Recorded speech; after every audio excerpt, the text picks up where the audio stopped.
Joined by Nitin Avasti, analyst at Incred Research Services. Nitin, afternoon, and thanks so much for joining us here today on ET Now. And since we were just talking to the Seafood Exporters Association, you must have heard about how bullish he is when it comes to increasing exports to the European region.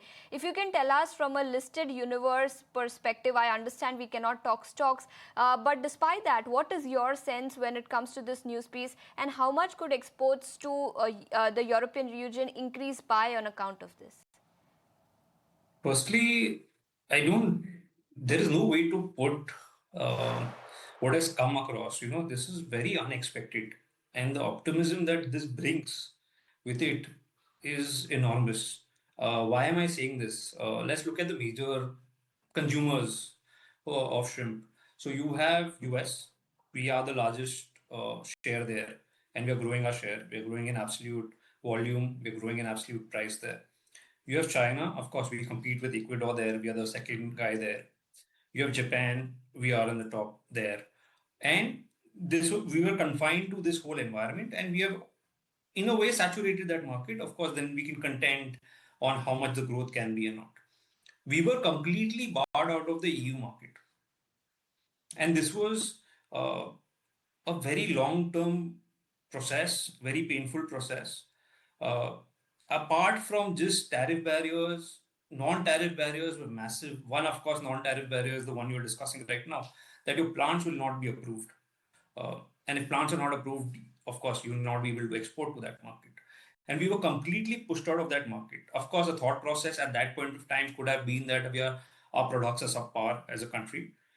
As of today, that is not the case. As of today, we are, because of the dynamics of the industry, out of the commodity segment very largely. We are growing and capturing a very big part of the value added segment that is there. And that is the segment that is required in Europe. Understood. So you completely agree with the point that value-added segment is going to increase their share. But Mr. Nitin, if you can also tell us, what is your stake when it comes to, you've always been bullish on the sector, and now you have all the more reason to be bullish on the sector. But which will those triggers be that will drive the sector higher from here on? I understand the industry has already digested the impact of additional tariffs. In fact, we had the association telling us that exports to the American market has declined drastically over the last 1 month. So then which will those triggers be that will drive market or the industry higher from the current level? Okay, now here this is an important point to understand. On a calendar year basis, if you exclude the last month, numbers of which are yet to come in, exports to US are up 20%.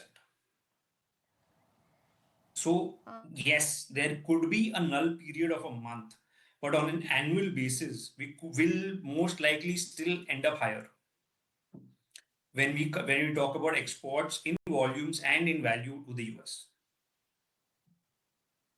Understood. So that's the outlook when it comes to the industry. Nitin, thank you so much for taking your time out and joining us here on ET Now and helping us decode what this news actually means for India's domestic industry. Thanks so much for joining.